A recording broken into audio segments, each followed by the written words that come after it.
de grabar. Dale, ahí está. Bueno, ¿qué tal? Hola a todos. Una cosa es que habíamos charlado la clase pasada de ver si, porque como está estructurado el cronograma ahora, teníamos el parcial el 10 de mayo, ¿está bien, no? Mayo. Y el recuperatorio el 17. Y varios habían planteado la posibilidad de pasar el recuperatorio al final, así había más tiempo de maduración de los contenidos y demás.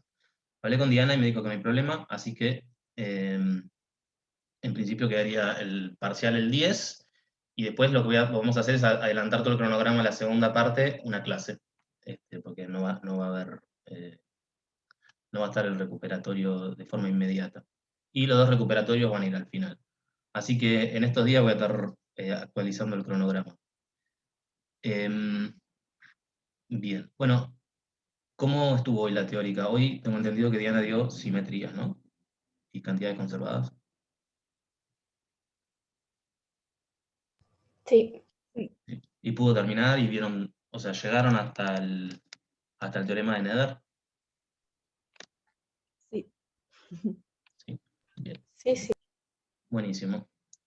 Bueno, entonces puedo dar mi clase. Bueno, entonces, en la clase de hoy vamos a ver la parte práctica o sea, cómo aplicar todas las cosas que estuvo introduciendo Diana en la teórica. Entonces, básicamente lo vamos a ver. Son simetrías que hay en un lagrangiano, y cómo es que a partir de simetrías en un lagrangiano llego a ver cuáles son las cantidades conservadas. Entonces, digamos, la idea de cantidad conservada ya la estuvimos viendo en varias clases, ¿no? Vimos que si se satisfacían ciertas condiciones en un sistema, había algunas cantidades que se conservaban. Unas eran vectoriales, como el momento lineal o el momento angular, y otras eran escalares, como la energía. Y si se acuerdan, las condiciones en las cuales esas cosas se conservaban eran medio raras. O sea, en el caso del momento lineal dependía que la resultante de fuerzas externas sea cero; en el caso del momento angular, el torque de las fuerzas externas tenía que ser cero; en el caso de la energía, las fuerzas no conservativas no tenían que hacer trabajo. Y todas esas condiciones son por lo general bastante distintas, digamos, desde el punto de vista físico. Sin embargo, lo que se dio cuenta Emmy Noether, que es una matemática, eh, creo que era estadounidense, eh, Me que se parece que Diana dijo alemana, pero no alemana. sé. Ah, pero bueno, entonces creo que trabajaba en la Universidad de Michigan.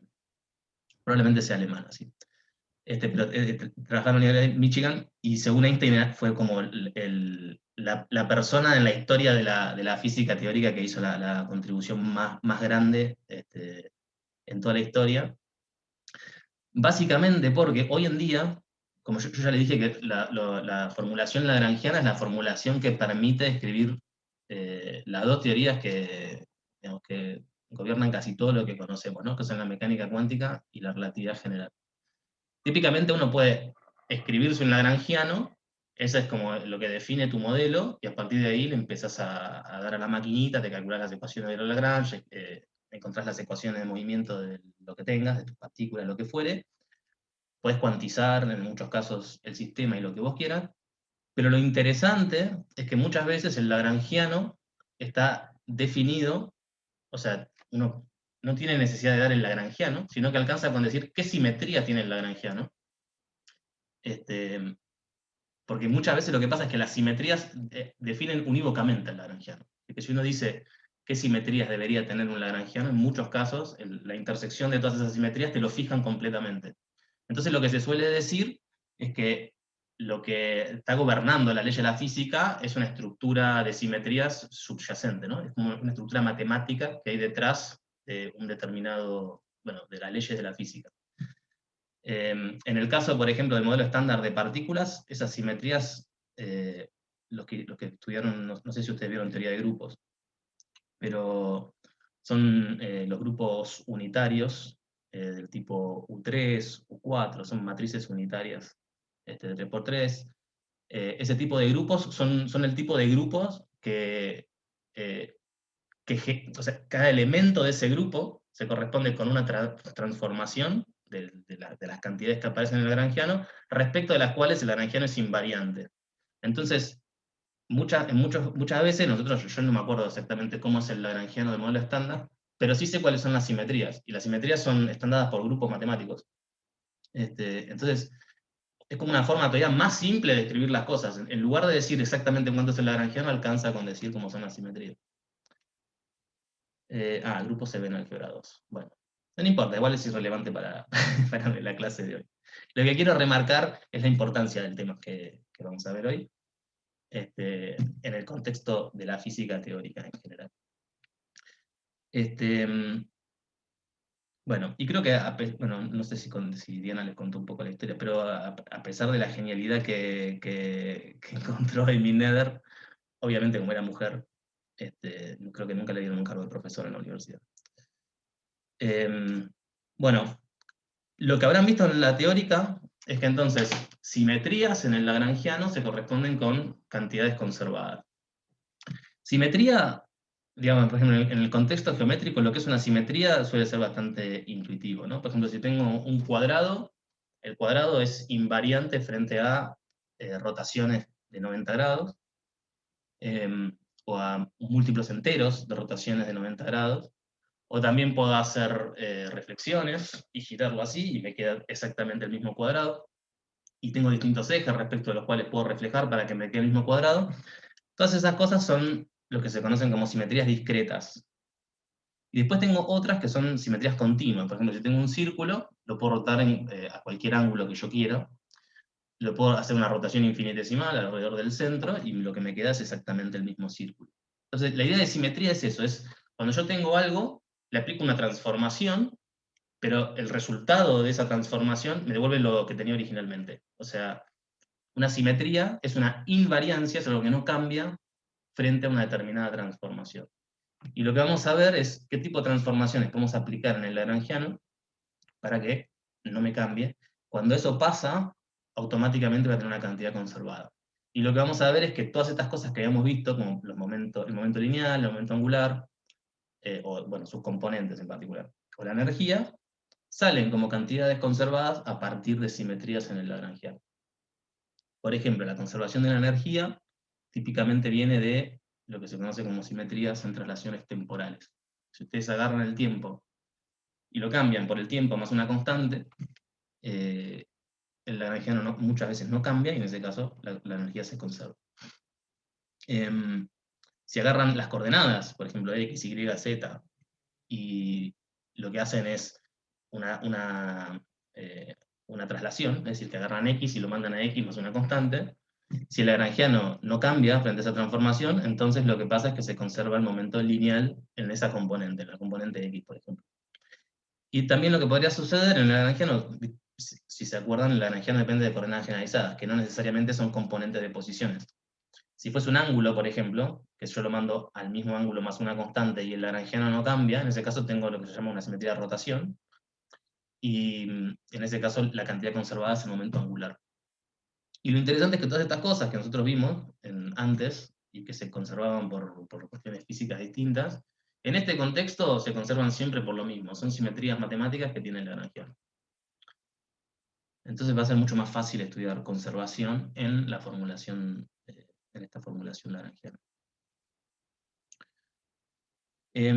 Bueno, concretamente lo que voy a hacer yo hoy es ir de lo general a lo particular. Entonces, voy a repasar el teorema de Nether que introdujo Diana, tal como lo formuló Diana, creo que voy a usar exactamente la misma notación que usó Diana, y después lo que vamos a ir viendo es cómo se aplica ese teorema en distintos casos particulares, y lo iremos complejizando cada vez más, como para ver cómo es que surgen todas estas cantidades conservadas en distintos tipos de casos. Entonces la idea es la que veníamos teniendo hasta ahora. Tengo un lagrangiano que depende, acá puse una sola coordenada generalizada, pero voy a tener varias. Acá tendría que tener un Q sub i, Q punto sub i, y podría depender explícitamente del tiempo. Y lo que tengo es un conjunto de transformaciones, ¿no? Es decir, que yo agarro el tiempo y lo puedo mandar a otra coordenada temporal, que sea t', que es igual al tiempo más algo. Y ese algo lo voy a pensar como es algo infinitesimal. Esencialmente, el teorema de Nether involucra transformaciones infinitesimales, porque se refiere a transformaciones continuas. Yo a cualquier transformación continua la puedo pensar como una secuencia infinita de transformaciones infinitesimales. Entonces, en lugar de hacer la transformación de manera completa, lo que puedo ir pensando es que si automáticamente es invariante frente a una pequeña transformación infinitesimal, entonces va a ser invariante en general frente a una transformación finita, digamos. Entonces alcanza con mirar este tipo de transformaciones chiquititas. Voy a suponer que este epsilon sub a es muy chiquitito, de manera que yo en todos casos voy a poder mandar epsilon cuadrado a 0. Voy a quedar siempre a orden lineal en epsilon. O sea, voy a estar pensando en que estoy trabajando realmente con transformaciones infinitesimales. Entonces el tiempo lo mando a otra coordenada que esté prima, que esté más esta suma sobre A, lo que está haciendo es sumando sobre simetrías. ¿Está bien? Si tengo una sola, acá no tendré ninguna suma, tendré simplemente un parámetro epsilon. Y si no, iré sumando sobre las distintas simetrías que tengo. Y las simetrías, o sea, cada simetría tiene asociado un parámetro, que va a ser epsilon 1, epsilon 2, epsilon 3, y está definida por estas funciones, bueno, en el caso del tiempo, por estas funciones θ supra A. ¿Está bien? Perdón, una pregunta. Sí, Lo que está después de la sumatoria es epsilon A, sí. no TA. Epsilon A, sí. Okay. Gracias. Sí. Esto es un epsilon. Esto es un epsilon. Sí, perdón. Y esto es un T. Sí, sí, tengo una letra pésima, perdón. Bueno, lo importante es que este epsilon no depende de nada, es constante, o sea, no depende ni de las coordenadas finalizadas, ni de sus derivadas, ni del tiempo. Pero esta función sí. ¿Ok?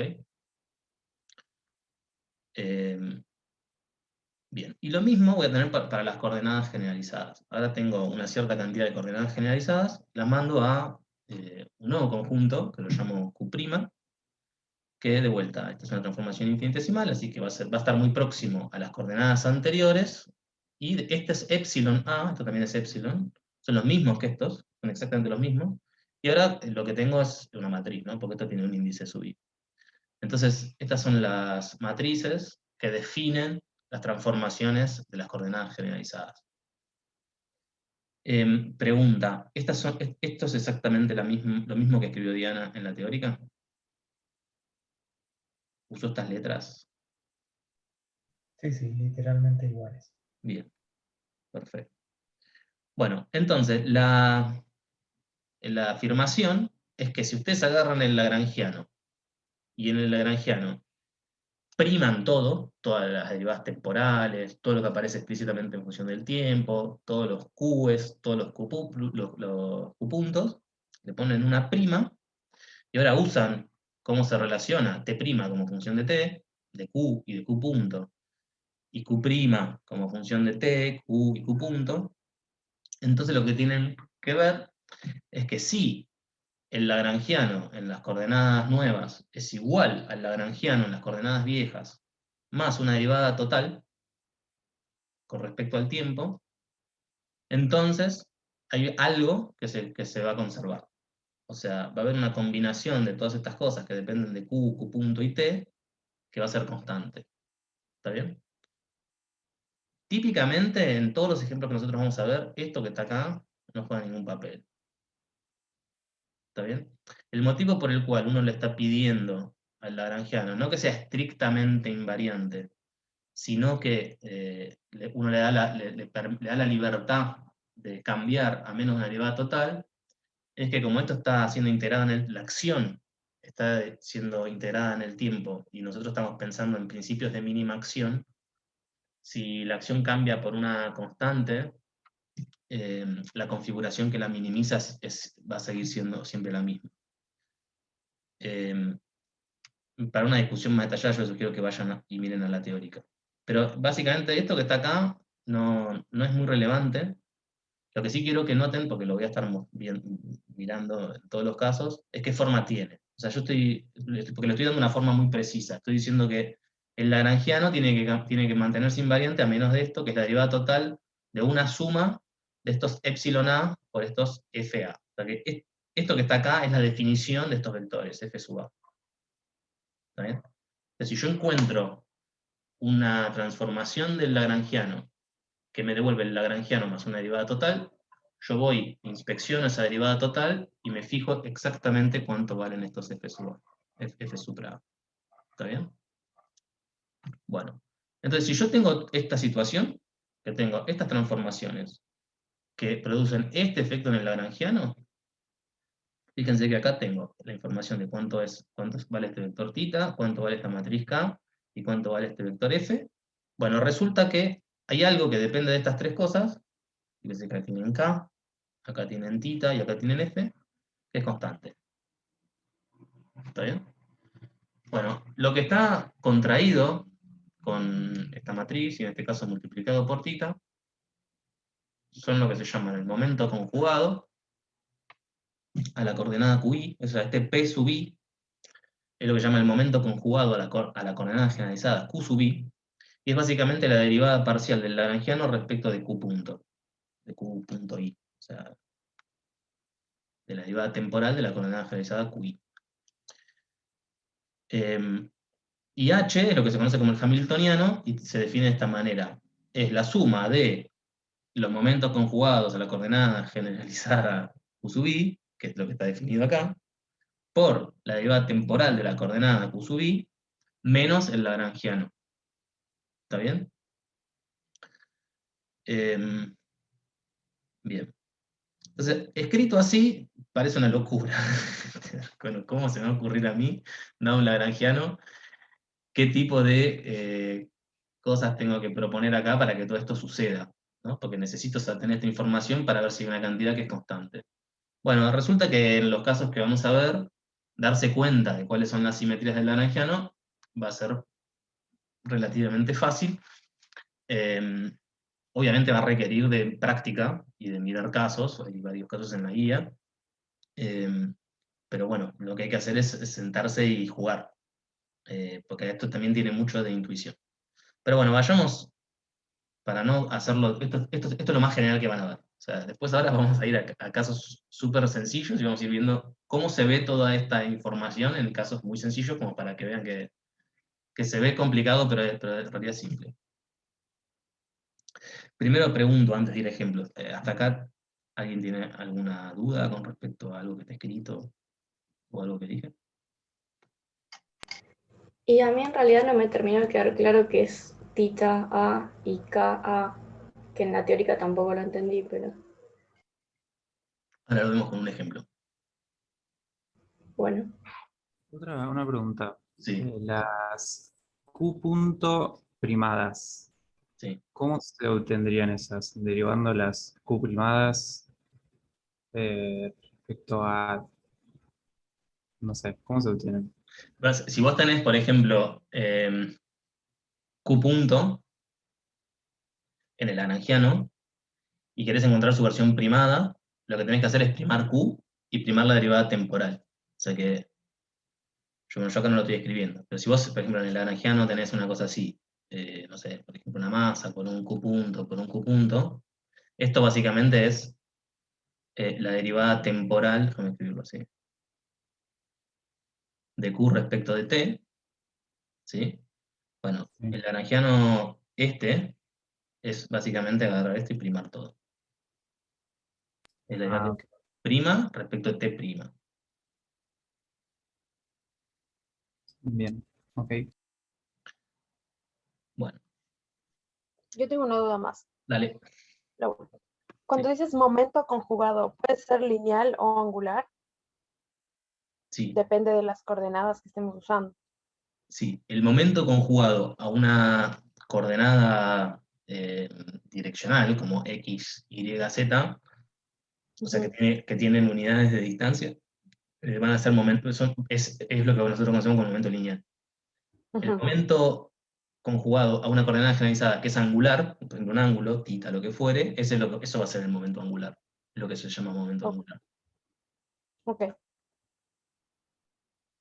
Bueno, partícula libre en una dimensión. ¿Qué quiere decir? Que libre es una partícula que tiene masa m, que se está moviendo con una cierta velocidad en una línea. No está sometida a ninguna fuerza ni nada. Ahí, como no tengo fuerzas, no son ni conservativas ni no conservativas, no tengo fuerzas directamente. Si tengo que escribir el lagrangiano, lo único que me queda escribir para esa partícula es la energía cinética, ¿no? Que si se acuerdan era la masa dividido 2 por la velocidad al cuadrado. Tengo la velocidad simplemente en una dirección. Entonces la pregunta es, en este caso, ¿qué cantidades se conservan? Más allá de ver, déjenme sacar la respuesta, más allá de simetrías en este Lagrangiano y demás, ¿qué cantidades se conservan?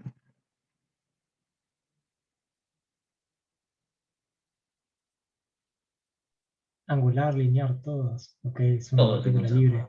Claro, se conserva todo, si no tengo fuerzas. Todas las hipótesis de conservación involucran fuerzas, ¿no? Fuerzas externas o torques que dependen de fuerzas, o fuerzas si son conservativas que pasan tal cosa. Bueno, acá no tengo fuerzas, así que acá se conserva absolutamente todo. En particular se conserva el momento lineal y se conserva la energía. Como estoy acá pensando en física en una dimensión, no tiene siquiera sentido hablar de torque, porque el torque es un producto vectorial. Entonces en una dimensión eso no tiene ninguna lógica. Así que lo único que voy a poder ver acá, en una dimensión, va a ser la conservación del momento lineal y la conservación de la energía. ¿Está bien? Bueno, por cierto, ¿qué es el momento lineal?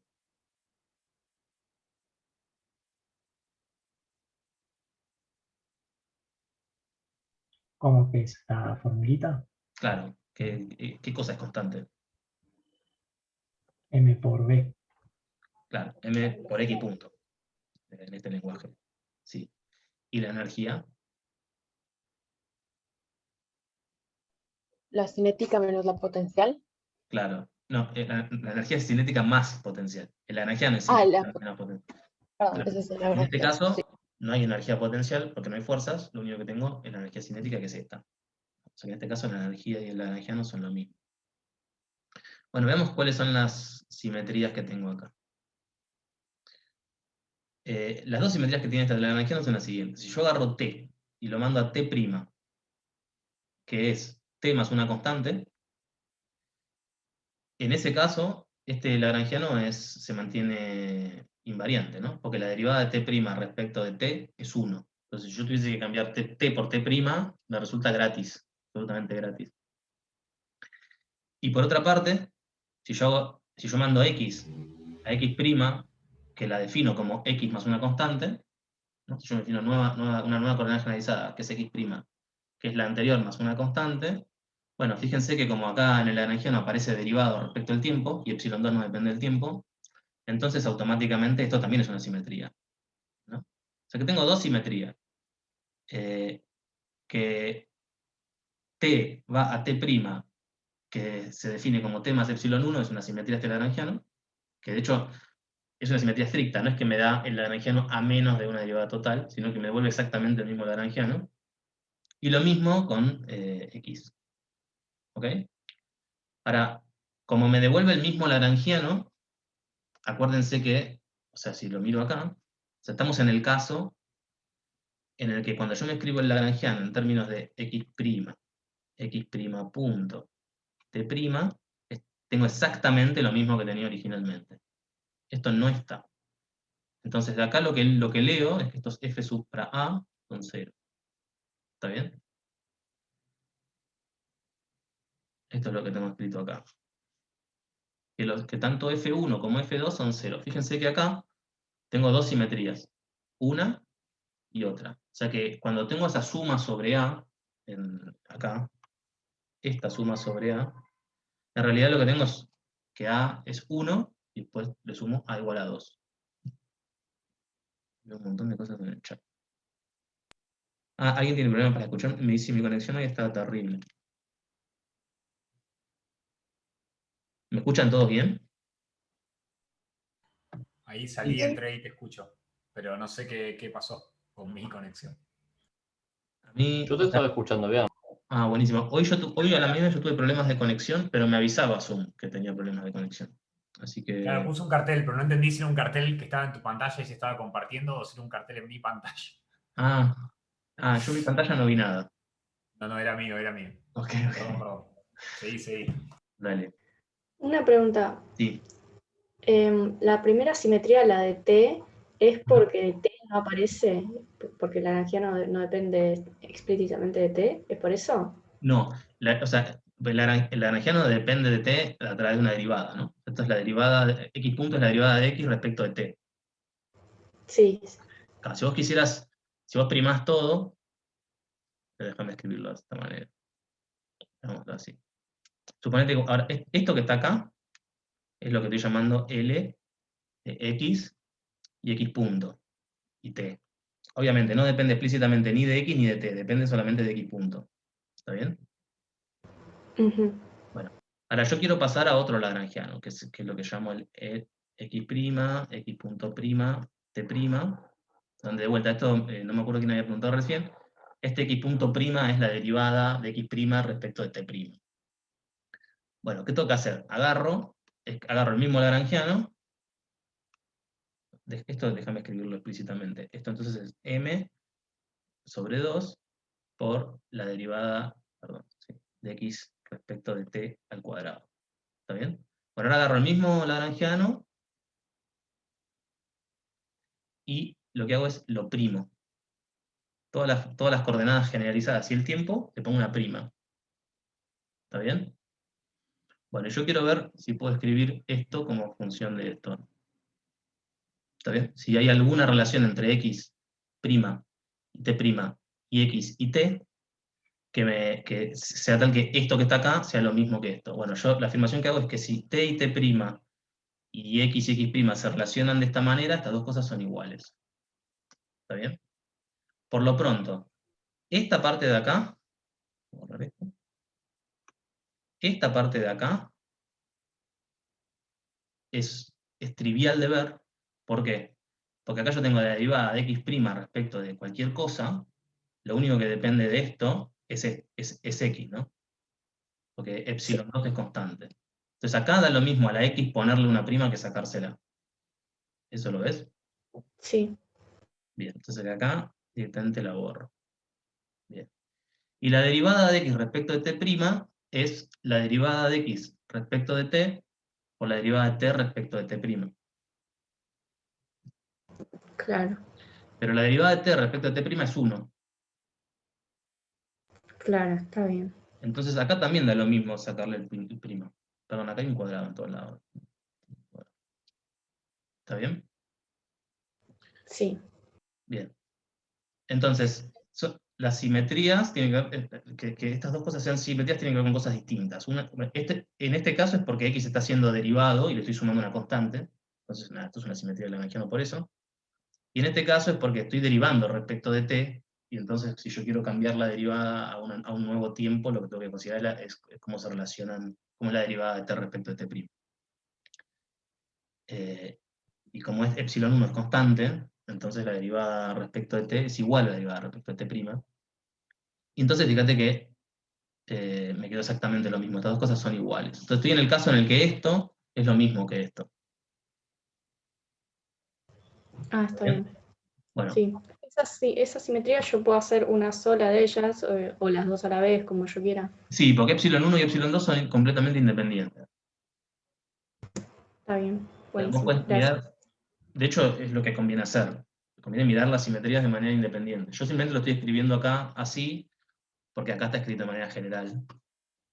Y entonces acá lo que estoy haciendo es escribirlo de arriba en el caso puntual de esto que está acá. ¿Está bien? Bueno, entonces, bueno, como el lagrangiano en este caso quedó estrictamente invariante y no es que quedó definido, quedó igual a menos de una derivada total, entonces todas estas f's que definían la derivada total son 0. O sea, f1 y f2 son 0. Acuérdense que tengo tantas f's, tantos titas y tantos k's como simetrías tengo, ¿no? Entonces, todas estas cosas, tita, k y f, tienen un índice a, y a suma sobre las distintas simetrías. Epsilon también tiene índice a, o sea que a suma sobre la simetría. Acá tengo dos simetrías, entonces a es 1 y es 2. Acá tengo un epsilon 1, acá tengo un epsilon 2, acá tengo un f1, un f2, pero en este caso las f son 0, porque la derivada total no está directamente. Entonces, esta es la primera cosa. Tengo un lagrangiano, identifiqué las simetrías del lagrangiano. Estas son las simetrías del lagrangiano. Estas son transformaciones a las coordenadas generalizadas y al tiempo que me dejan el lagrangiano invariante. ¿Ok? Bueno, esto por un lado. Por otro lado, lo que puedo hacer es fijarme, como yo sé que ahí tengo simetrías, sé que voy a tener cantidades conservadas. Y también sé que esas cantidades conservadas, que son estas cosas que están acá, dependen de estas cosas, ¿no? De P y de H. y de la f, ¿no? Del momento conjugado a las coordenadas generalizadas I, del hamiltoniano y de estas funciones f que definen la derivada total. Bueno, estas f ya dije que son 0, así que en este caso no me van a importar para nada, pero como lo que se va a mantener constante va a depender de p y de h, ahora lo que voy a hacer es calcular cuánto vale p y h en este caso. Bueno, el momento conjugado a la única coordenada generalizada que tengo, que es x, que lo llamo p sub x, es por definición la derivada del lagrangiano respecto de x punto. ¿Está bien? Entonces me queda m por x punto. Y esto, como recién dijo un compañero, es el momento lineal. ¿Está bien? Todavía no sé si esto es lo que se va a conservar, pero lo que sé es que lo que se va a conservar depende de esto, así que me lo escribo. Este es el momento el momento conjugado a la coordenada x, es lo que nosotros conocíamos como momento lineal. Y el hamiltoniano se escribía así. Tenía que sumar sobre todas las coordenadas generalizadas el producto de el momento conjugado a una determinada coordenada generalizada, en este caso tengo uno solo, p sub x, por la derivada temporal de la coordenada generalizada, o sea que en este caso es x punto, le tengo que restar el lagrangiano. ¿Está bien? Fíjense que cuando yo hago esto que está acá, que es esto, por x punto, me queda m por x punto cuadrado. Y cuando le resto el lagrangiano, que es eso, pero multiplicado por un medio, me devuelve lo mismo, me queda m sobre 2 por x punto cuadrado. O sea que en este caso, el hamiltoniano es igual que el lagrangiano. ¿Está bien? Bueno, típicamente el hamiltoniano va a ser la energía. De hecho, siempre que el lagrangiano no dependa explícitamente del tiempo, y que el lagrangiano dependa de los q puntos de manera cuadrática, como en este caso depende de x punto cuadrado, y no depende explícitamente del tiempo, o sea, no hay ninguna función de t acá. Entonces, siempre lo que va a pasar es que el hamiltoniano va a ser la energía. ¿Está bien? Entonces, en ese caso lo que van a tener es que este hamiltoniano va a ser la energía cinética más la energía potencial. En este caso, esto se satisface, y lo único que pasa acá es que el lagrangiano es la energía cinética nada más. Entonces, tanto el lagrangiano como el hamiltoniano como la energía son lo mismo, son siempre lo mismo. Pero bueno, en este caso esto no depende ni explícitamente del tiempo, y además es cuadrático en la derivada temporal de la coordenada generalizada, y entonces el hamiltoniano es la energía. Más allá de si el hamiltoniano es o no la energía, eso no nos importa para nada. Lo que importa es que si ustedes identifican que esto que está acá es una simetría del lagrangiano, entonces automáticamente van a tener una cantidad conservada. Y eso va a ser el hamiltoniano. Independientemente de si el hamiltoniano es o no la energía. Bueno, hasta ahora yo no dije que el momento lineal y la energía se conservan. Yo lo que dije es que tengo dos simetrías y que lo que se conserva va a depender de estas cosas. Bueno, veamos de qué manera. Lo que yo tengo que hacer, fíjense, déjenme ir arriba un segundito. Yo me escribí estas transformaciones de manera explícita. Estas transformaciones que dejan invariante al lagrangiano de manera explícita. Entonces, ahora yo de las transformaciones que escribí, voy a leer qué es tita a y qué es k a sub i. Lo voy a leer. O sea, voy a ir a las transformaciones que me escribí recién, que sé que dejan invariante al lagrangiano. Voy a ver qué es tita a y qué es k. Y entonces lo voy a meter acá adentro y ya voy a saber exactamente qué es lo que es constante. Porque dije que f0, h me lo acabo de calcular, p me lo acabo de calcular, y k y tita me lo leo de las transformaciones que escribí. ¿Ok? Bueno, veamos qué es. ¿Qué son? Déjenme escribir acá. Acá les voy a escribir las transformaciones que tengo arriba, solo para que las podamos ver de manera más clara. Arriba lo que tenía en el caso general era esto. T va a parar a T', igual a T más. Y acá lo que tenía era una suma sobre A de epsilon A por tita A. Y Q, que en este caso es X, digamos, iría a X' igual a X más una suma sobre A de, bueno, sería epsilon A por K supra A sub i, o sea, es i va recorriendo las coordenadas generalizadas, en este caso tengo x, y acuérdense que estas cosas dependían del tiempo, de las coordenadas generalizadas y de q punto, ¿no? O sea que esto en este caso podría depender de x, de t y de x punto. Y acá lo mismo. T, x y x punto. ¿Ok? Bueno. A ver. Bien, ahora entonces lo que voy a hacer es descomponer esta suma directamente. Déjenme sacar esto. Acuérdense que los θ y los k dependen de todas estas cosas. Ahora voy a descomponer estas sumas directamente. La voy a escribir como 1 más 2. 1, 1 más epsilon 2 θ 2. Y acá le voy a escribir 1, 1 más epsilon 2 k2 sub x. ¿Está bien? Lo único que hice fue agarrar la forma general de arriba y la estoy descomponiendo. Bueno, y ahora quiero equiparar estas dos cosas. ¿Ok? Entonces, de acá, díganme ustedes, ¿cuánto valen θ 1, θ 2, K1, K2? Lo tienen abajo. Lo tienen acá. Fíjense, el θ 1, perdón, el epsilon 1, que está acá, está multiplicado por 1. Así que θ 1 vale 1. ¿Ok? En la transformación de t, epsilon 2 ni siquiera aparece. Así que θ 2 tiene que ser 0. ¿Ok? En la transformación de x, epsilon 1 no aparece. Así que este bicho tiene que ser 0.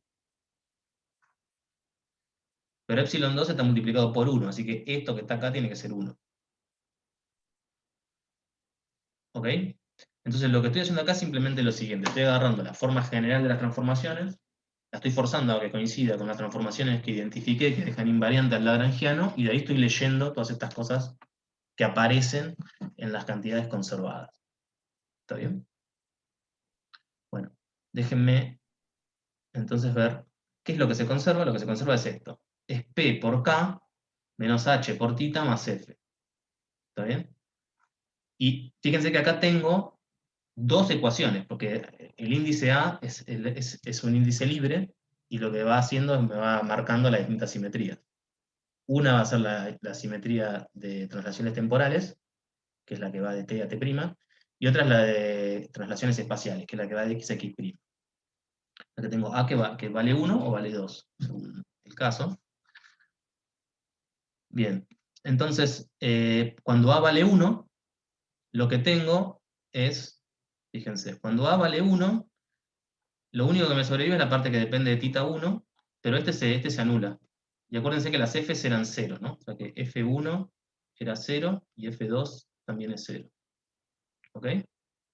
Entonces tengo θ 1 igual a 1, y el K igual a 0, y el F igual a 0. Entonces si yo voy arriba y me fijo qué cantidad debería conservar, lo que me queda es que el K, cuando esto es 1, acá tengo una sola coordenada generalizada, así que esta suma directamente no está. Esto es X, y esto es X. ¿Sí? Dijimos que esto que está acá es 0, porque K1X es 0. F1 también era 0. Y acá lo que tengo es que θ 1 es igual a 1, lo escribí abajo. Entonces menos h es constante, quiere decir que h es constante. ¿Está bien? O sea que de la simetría esta, de traslaciones temporales, lo que llego a la conclusión es de que el hamiltoniano se conserva, es una constante. Y cuando miro la parte 2, pasa lo contrario. Fíjense que en la parte 2, θ 2 es 0, y k es la parte que es no trivial, en la componente 2. Entonces cuando voy arriba a mirar, y F2 también, acuérdense que era 0. Entonces en este caso, cuando tengo acá que A vale 2, de vuelta, no tengo esta suma sobre I, porque tengo una sola coordenada generalizada, que es X. ¿Sí? Y en este caso dijimos que θ 2 es 0, F2 es 0, y este bicho es 1. O sea que lo que me está diciendo esto es que P sub X es constante. ¿Está bien? O sea que de acá leo también que el momento lineal en X es constante, que son las cosas que ya sabíamos de antemano, ya las habíamos discutido antes. Simplemente que acá lo estoy leyendo directamente del teorema de Nether. Lo que quiero que noten acá es que, bueno, esta es una manera súper complicada de ver algo que nosotros ya sabíamos, pero fíjense que hay cantidades conservadas que pueden ser muchísimo más complejas. Puedo tener acá situaciones en las que T' va a parar a T, más algo que depende no solo de T, sino que también podría depender de X y de X', podría tener más variables, y en ese caso no es que el momento lineal se conserva por un lado y el hamiltoniano se conserva por el otro, sino que podría tener combinaciones de cosas que se conservan. Entonces es realmente poderoso el teorema de Nether, porque si vos lográs identificar una simetría en el lagrangiano, automáticamente sabés que esta combinación de cosas se va a conservar. Y por ahí físicamente, haber intuido esto de ver un sistema físico hubiese resultado imposible. Es literalmente descubrir que va a haber una cantidad que va a ser una cantidad que se va a mantener constante en el tiempo a partir de una simetría matemática en un lagrangiano. Bueno, ¿alguien tiene alguna duda con este ejemplo particular?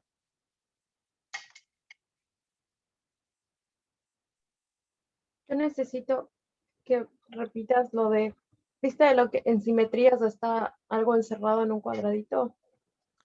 Y dijiste, esto es lo que necesitamos para que se conserven en este lagrangiano. ¿Esto que está acá? Arriba. Arriba. Ah, esto que está acá.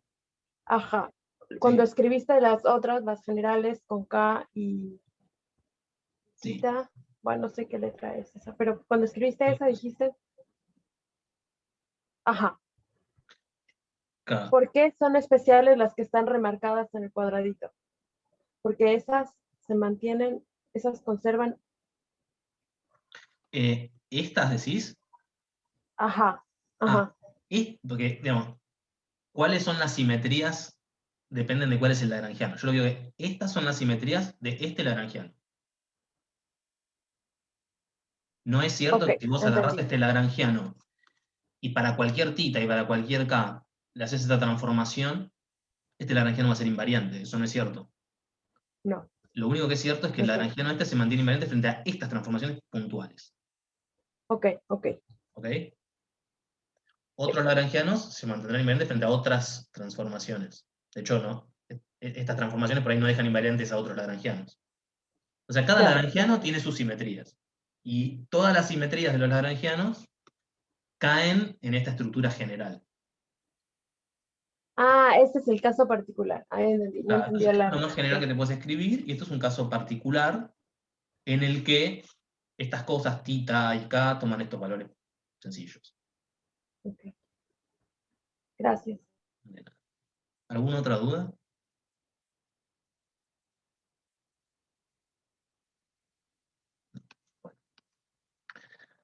Las dos cosas que son, creo que la lección más importante y lo que le va es como un shortcut a tratar de encontrar cuál es de manera fácil, cantidades conservadas que son obviamente conservadas, son las siguientes. Son dos cosas que hay que saber. Si el lagrangiano no depende explícitamente del tiempo, entonces el hamiltoniano se conserva. ¿Ok? Eso pasa siempre, porque siempre voy a tener derivadas, porque siempre voy a tener derivadas respecto al tiempo. Ahora, da lo mismo, entonces, agarrar el tiempo y mandarlo a otro tiempo más una constante, con lo cual siempre va a tener invariancia frente a traslación temporal, a menos que el lagrangiano dependa explícitamente de t. Pero si el lagrangiano no depende explícitamente de t, entonces la simetría esta, de t va a t' igual a t más una constante, le va a tener siempre que el lagrangiano no dependa explícitamente del tiempo. Y acuérdense, fíjense que este epsilon está contraído con el θ, entonces cuando vienen acá y se fijan, lo que se conserva es el hamiltoniano. Entonces, cada vez que el lagrangiano no depende explícitamente del tiempo, H se conserva. En algunos casos H será la energía y en otros no. En casi todos los ejemplos que vamos a ver, H es la energía. Si sucediese que el lagrangiano no fuese cuadrático en la derivada temporal de las coordenadas generalizadas, o sea, no fuese como Q punto al cuadrado, o como en este caso X punto cuadrado, sino que fuese lineal o lo que fuere, en ese caso el hamiltoniano no es la energía. Pero igual sería una cantidad conservada. Pero casi siempre lo que va a pasar es esto, el lagrangiano no va a depender explícitamente del t, y entonces automáticamente me construyo el hamiltoniano y digo, esto es constante. Y ya puedo usar esa información para trabajar. Otra cosa es que si Q, si el lagrangiano no depende explícitamente de una cierta coordenada generalizada, no estoy hablando de Q punto, no estoy hablando de Q. Si no depende de Q, o de una determinada QI, eso es lo que se llama, que es una coordenada cíclica. En ese caso, el momento conjugado a Q sub i se conserva. ¿Está bien? Esto suele ser engañoso, pero es importante. O sea, en este caso, lo que yo di, la afirmación es que el lagrangiano no depende de X, depende de X punto. ¿Está bien?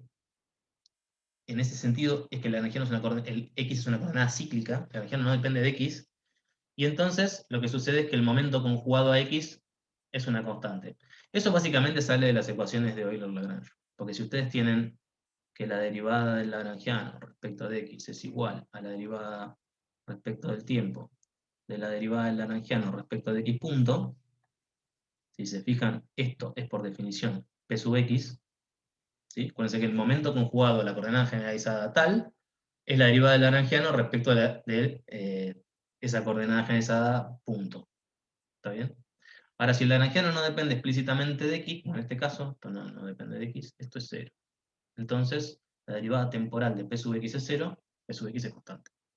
¿Está bien?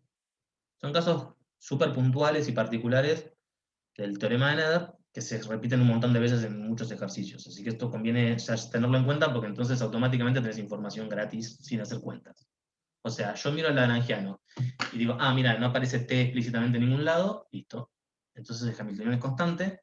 Digo, hay tal coordenada generalizada que no aparece, solo aparece su derivada temporal, listo. Su momento conjugado es constante. ¿Está bien? Eso es súper importante para evitar tener que hacer todo el análisis que hicimos acá. Bien. Pensemos ahora en otro caso. Cuanto más complejo es un lagrangiano, más simetría tiene. Una partícula libre en 2 dimensiones. ¿Está bien? Mismo caso que antes.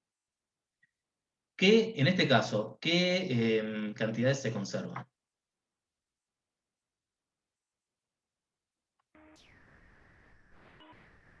La energía, La energía se conserva.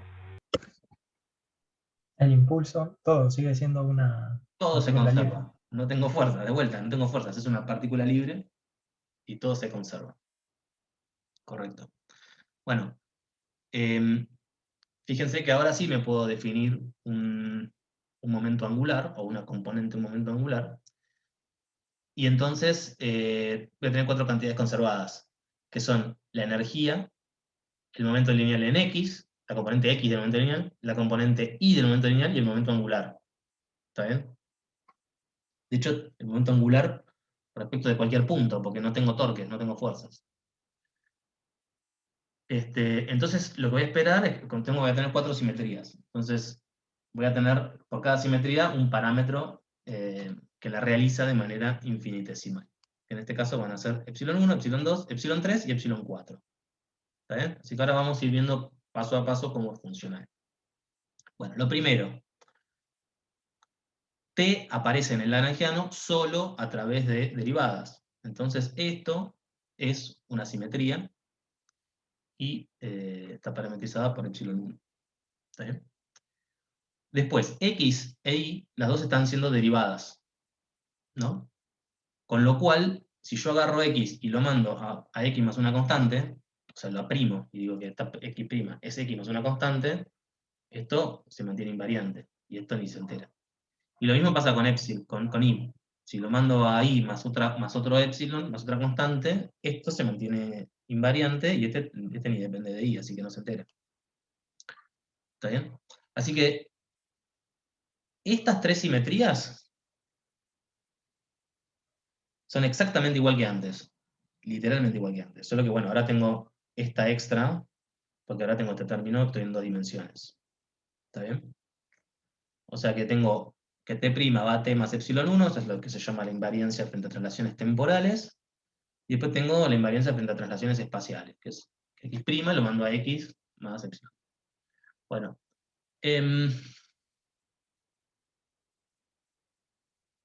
Acá. Bueno, fíjense que acá tengo otra simetría que es mucho menos obvia. Y lo interesante es que es una simetría que me transforma a X y a Y en simultáneo.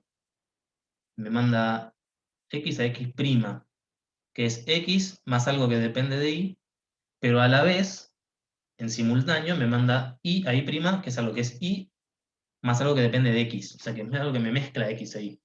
Así que esto, típicamente cuando tenés un plan y tenés algo que mezcla las dos coordenadas, es porque va a estar bien una rotación en el medio, ¿no? O sea que este epsilon va a tener que ver con la conservación del momento angular. Primera pregunta que les hago. Entonces, ¿les resulta obvio a la luz del ejercicio anterior? ¿O se convencen de que esto y esto es una simetría? Sí. ¿Sí? ¿Alguien no lo ve?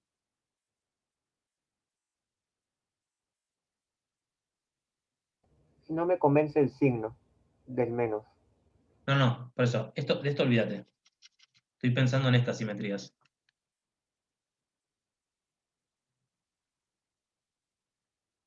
Sí, sí. ¿Sí? Sí, eso sí. Ahora discuto el epsilon 4. Lo que quiero ver es si el epsilon 1, epsilon 2 y epsilon 3 lo ven claro que son simetrías del Lagrangiano 1. Bueno, si alguien no lo ve, fréneme ya, porque voy a empezar a discutir otras simetrías un poco más complicadas. Bueno, ahora quiero ver estas. ¿Está bien? Bueno, a ver, veamos cómo vemos que esto es una simetría. Hagamos así. Hagamos el lagrangiano primado, ¿no? Que da m sobre 2 por x punto cuadrado más y punto cuadrado. Ahora lo que quiero hacer es primar todo, ¿no? Ahora, dijimos que primar el tiempo es lo mismo que no primarlo, porque es simplemente una traslación temporal constante, y como la derivada de t respecto de t' y viceversa es 1, entonces automáticamente primar acá el punto o no primarlo es exactamente lo mismo. ¿Ok?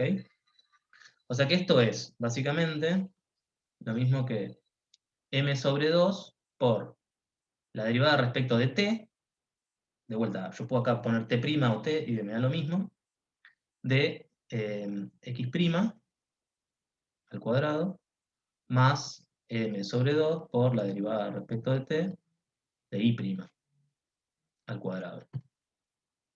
¿Ok? Bueno, ahora uso esta información. Estos por el momento no me importan. Me importa esto. Entonces, x' va a x más esto, ¿no? Así que esto tiene que ser igual a m sobre 2 por la derivada respecto de t de x más epsilon por i al cuadrado, epsilon 4 por i al cuadrado. ¿Está bien? Acá estoy usando que x' vale esto, es x más epsilon 4 por i. Y ahora le voy a sumar este otro término de acá, que es la derivada respecto de t de i', que es i menos epsilon 4 por x, y todo esto al cuadrado. ¿Ok? Bueno, déjenme simplificar esto un poco, porque la derivada respecto de t es lo mismo que poner un punto acá. Y acá lo mismo. Ahí a x. Epsilon 4 es constante, así que eso no me hace nada. Y acá viene la magia de la invariancia. Por un lado tengo este al cuadrado y este al cuadrado, ¿no? Eso me queda m sobre 2 por x punto cuadrado más y punto cuadrado. ¿Sí? Esto es literalmente el lagrangiano inicial que tenía. ¿Sí? Así que todo lo que salga de los otros términos cruzados y demás se tiene que anular. ¿Ok? Bueno, después tengo más m sobre 2 por el término cruzado, que es 2 veces epsilon 4, x punto y punto, ¿sí? Y después va a tener un término cruzado que viene de acá. Pero va a tener un signo menos. Va a ser menos m sobre 2 por 2 veces y punto epsilon 4 x punto. Perdón, entonces es algo que tú pones para que se cumpla. Claro. Bueno, yo sé, Ok. sí, o sea, yo sé cuáles son las simetrías de Lagrangiano, pues las estoy escribiendo acá. Después, digamos, la idea es que después ustedes se den cuenta cuáles son las simetrías, que ustedes encuentren esto. Yo lo que voy a probar ahora es que es una simetría de Lagrangiano. Bueno, Claro, porque ya lo dejó como estaba antes. por ahora lo viene dejando como estaba antes. Todavía falta ver cosas. Bueno, por lo pronto, este se va con este. Así que, Federico, el por qué este menos tiene que ver con que necesitas un menos acá para que estas dos cosas se cancelen. Y después, ¿qué pasa? Hay que agarrar estos y elevarlos al cuadrado, pero estos elevados al cuadrado van como epsilon al cuadrado, ¿no? Y epsilon al cuadrado dijimos que no nos importa, eso lo estamos tirando. ¿Por qué? Porque nos estamos quedando con transformaciones infinitesimales. Si no fuese el caso de que estas fuesen transformaciones infinitesimales, entonces automáticamente todas estas ecuaciones que leímos arriba de Nether no valen. O sea, tendríamos que corregirlas con cosas de orden superior en epsilon. O sea que estrictamente estamos mirando cosas infinitesimales. Podríamos mirar cosas no infinitesimales, pero el análisis sería distinto. O sea que acá, cuando elijo estas cosas al cuadrado y me aparecen epsilons al cuadrado o potencias superiores, esas cosas las tengo que matar, porque estoy suponiendo que epsilon es muy chiquito. Así que ya está. O sea, esto es más orden epsilon cuadrado, epsilon 4 cuadrado, esto también se va. Así que lo que me queda de primar el lagrangiano es exactamente el lagrangiano inicial. ¿Está bien? O sea que también para esta simetría, el lagrangiano es estrictamente invariante, no es que cambia a menos de una derivada total. Con lo cual, yo también ahora ya puedo decir que las tres Fs tienen que ser iguales a 0. No sé por qué no puedo. ¿Está bien? Acuérdense que las Fs era lo que me parametrizaban la falla del lagrangiano de ser estrictamente invariantes y que me diera un lagrangiano que difiriera del original respecto a una derivada total. Acá no tengo tal derivada total, así que estas Fs son estrictamente 0. ¿Ok? Bueno. A ver, yo lo que estoy haciendo ahora es, estoy viendo simetría por separado, que es lo más razonable de hacer. Ahora, si ustedes agarran todo este bodoque completo y se lo tiran adentro del lagrangiano, sigue valiendo todo lo que estoy diciendo. ¿Está bien? Básicamente porque epsilon 1, epsilon 2, epsilon 3 y epsilon 4 son completamente independientes. Por eso es que los estoy mirando por separado. Pero digamos, todo junto también es una simetría del lagrangiano. Bueno, tengo 4 simetrías, así que voy a tener 4 cantidades conservadas. Para calcular las Perdón, una cantidades... consulta. Sí. ¿Eso de la linealidad de las simetrías pasa siempre o justo con este? Pasa siempre que tenés simetrías continuas. El teorema de Nether está basado en simetrías continuas. O sea, vos te referís a linealidad en epsilon. Claro, en que si me armaba una con epsilon 1, epsilon 2, epsilon 3, daba lo mismo chequearlas por separado y después chequear la de epsilon 4 que meter todo junto. Sí. Típicamente, eso parece necesitar teoría de grupos. Esto que está acá escrito es como si, no sé si el curso de teoría de grupos sabrá. Estos son como elementos que están en el álgebra del grupo. Típicamente, un elemento del grupo sale de exponenciar elementos del álgebra. Entonces ahí te empieza a dar, si miras la serie de Taylor, de la exponencial, a primer orden te da el caso lineal y después tenés términos cuadráticos y así. En este caso lo que estamos mirando son transformaciones muy chiquititas, muy próximas a la identidad. Por eso es que estamos mirando que t va a t más una cosa muy chiquitita, x' es x más una cosa muy chiquitita y así. Estamos mirando literalmente transformaciones infinitesimales y por eso es que estamos quedándonos a orden lineal. Pero de nuevo, esto es simplemente para poder aplicar el teorema de Nether tal como está formulado arriba. Esto vale en general, o sea, lo que va a pasar es que, o sea, en este caso lo que vimos es que si yo me quedo a todo orden en epsilon, esto no es una simetría del lagrangiano, ¿no? Porque ya vimos que había términos de epsilon al cuadrado, que si yo pienso que epsilon no es chiquito, no tienen por qué ser 0. Pero lo que sí pasa es que yo acá podría agregarle cosas que van como epsilon al cuadrado, tales que ahora orden cuadrático sí serían simetrías. Esas van a fallar de ser simetrías del lagrangiano de orden cúbico, pero entonces yo después acá le puedo agregar cosas de orden cúbico, y bueno, y todas estas cosas que yo le sumo acá, una suma infinita de cosas, es básicamente la serie de Taylor de una transformación finita. ¿Está bien? Perfecto. Bárbaro. Pero bueno, pensemos en esto. Estamos mirando ahora simplemente apartamentos muy chiquititos de las coordenadas que teníamos inicialmente.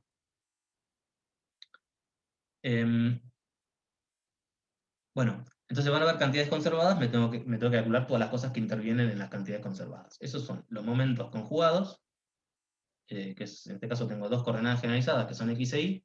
Entonces agarro el lagrangiano, lo derivo respecto de sus derivadas temporales, y me construyo los momentos conjugados de x e y, que de hecho son los momentos lineales, las componentes del vector momento lineal. La componente x y la componente y. Y el hamiltoniano, ahora tengo una suma sobre coordenadas generalizadas, x e y, de sus momentos conjugados por sus derivadas temporales, menos el lagrangiano. Entonces, de vuelta, cuando meto los momentos lineales, los momentos conjugados acá adentro, y explícitamente digo cuánto vale el lagrangiano, lo que me termina quedando es exactamente lo que tenía antes. O sea que el hamiltoniano en este caso es estrictamente el lagrangiano y además es la energía, ¿no? Esto también ya lo sabía, ¿por qué? Porque no depende explícitamente del tiempo, y esto es cuadrático en derivadas temporales. Bien, ahora de vuelta, estos no son, yo no sé todavía si estas son, bueno, sí sé por lo que dije antes, ¿no? Si estos son cantidades conservadas. O sea, yo lo sé por lo que les discutí acá, que era una especie de forma rápida de ver qué se conserva. Fíjense que acá esto no depende de x explícitamente, así que yo sé que el momento conjugado x se conserva. No depende de y explícitamente, así que yo sé que el momento conjugado ahí se conserva. Y no depende de t explícitamente, entonces yo sé que el hamiltoniano se conserva, ¿no? O sea, yo sé que cada una de estas cosas, bueno, que cada una de estas tres cosas se conserva por separado. Para verlo estrictamente del análisis que hicimos antes, lo que hay que hacer es leer de estas transformaciones cuánto vale tita, de los titas y los k's. ¿Está bien? La única diferencia que voy a tener ahora es que hay algunos k's que van a depender de las coordenadas. Y esto es básicamente porque acá, en la transformación, el épsilon está multiplicado por algo que depende de la coordenada. Entonces va a ser todo cero salvo estas componentes. Esto lo dejo para que lo chequen. O sea, lo que tienen que hacer es lo mismo que hicimos antes. Agarran la forma general y la comparan con esto que está acá, con esto que está en pantalla, con estas transformaciones particulares. Y de ahí saben exactamente cuánto valen estas cosas. Cuando meten esta información en la cantidad conservada, o sea, cuando la meten acá adentro, efectivamente le termina quedando lo que ya sabemos. Que el hamiltoniano es constante, ¿está bien? Como consecuencia de que el lagrangiano no depende explícitamente de t, y hay una invariancia frente a traslaciones temporales. Que el momento lineal en x es constante. Esto es básicamente porque el lagrangiano no depende explícitamente de x. En y también se conserva el momento lineal. Y después, esto es algo bastante interesante, fíjense que otra cantidad conservada les queda esto que está acá. ¿Está bien? ¿Eso por qué es? Veamos a ver qué... quiero hacer esto de manera ordenada. Este es el caso a igual a 4, ¿no? Entonces vemos, en a igual a 4, lo que tenemos es que k en x es y k en y es menos x. ¿Ven? Esto yo lo estoy leyendo, estos k's los estoy leyendo de acá. Era lo que, el K4 es lo que estaba contraído con el epsilon 4, entonces en el caso del x es y, y en el caso del y es menos x. ¿Está bien? Entonces cuando yo voy y lo meto acá, en la cantidad conservada, lo que termina pasando es que me queda p sub x por y menos, o más, p sub y por menos x. ¿Está bien? Porque acuérdense que el k en un caso es y, en otro caso es menos x, y el p es básicamente m por x punto y m por y punto en el caso de cada coordenada generalizada. Creo que los remaría ahí. Dígame alguno o alguna si quiere que repita esto. ¿Por qué? Si quieren ver esto de manera explícita. ¿Por qué esto es una cantidad que se conserva? ¿Cómo es que sale esto de lo que vimos recién?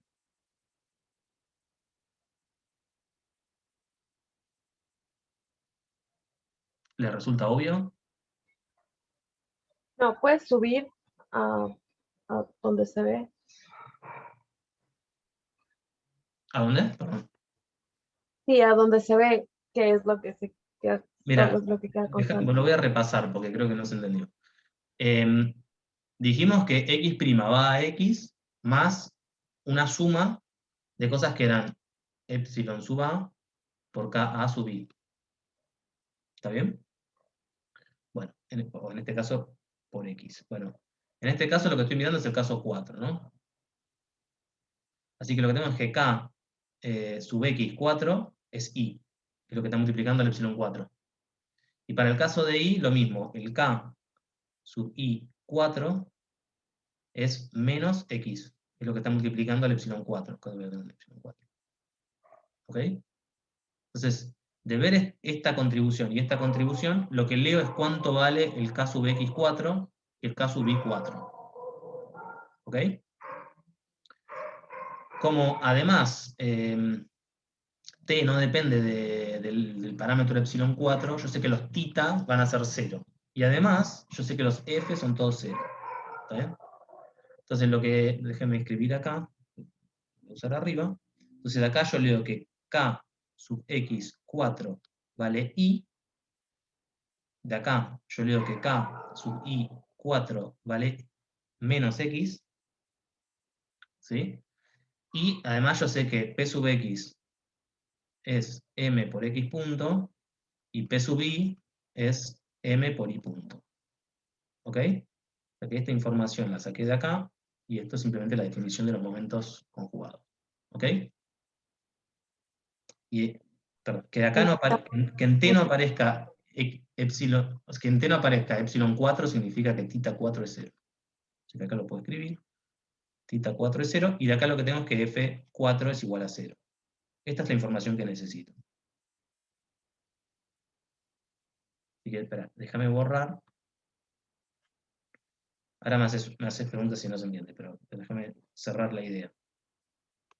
Bueno, con toda esta información voy a ver qué cantidad se conserva. Me fijo acá y escribo acá 4. 4, 4. ¿Está bien? F4 es 0, θ 4 es 0, y acá puedo escribir, por ejemplo, bueno, y acá tengo una suma sobre coordenadas generalizadas, ¿no? Entonces, esto que está acá, ¿qué va a ser? Va a ser p sub x por k x4 más p sub i por k i4. Esto va a ser constante, ¿no? Bueno, p sub x es m por x punto, ¿no? O sea, esto que está acá, lo escribo acá arriba. P sub x es m por x punto, k sub x4 es i, p sub i es m por i punto, k sub i4 es menos x, y esto es lo que es constante. ¿Está bien? Entonces, bueno, acá esto está multiplicado por m, que es constante, así que simplemente redefino la constante y me elimino esto. Este más lo convierto en un menos, porque tengo un menos acá. Y me queda que x punto por i menos i punto por x es constante. Esta es la cantidad conservada.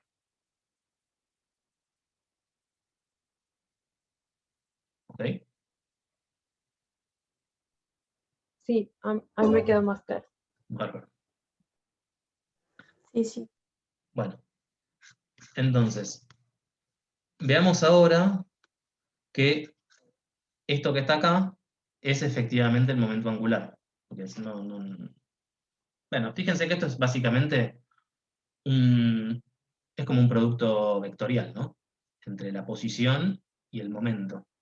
O si quieren, es como la masa por la posición, producto vectorial, la velocidad. Esa es la definición del momento angular. En particular sería la componente z del momento angular. Fíjense que si ustedes planteasen esto en polares, yo puedo, ahora déjenme subir acá. Si yo ahora me escribo las cosas en polares, esto sería simplemente una partícula libre en polares, ¿no? R punto más R cuadrado, más R cuadrado θ punto cuadrado. ¿Ok? Bueno, ¿hay alguna coordenada cíclica acá?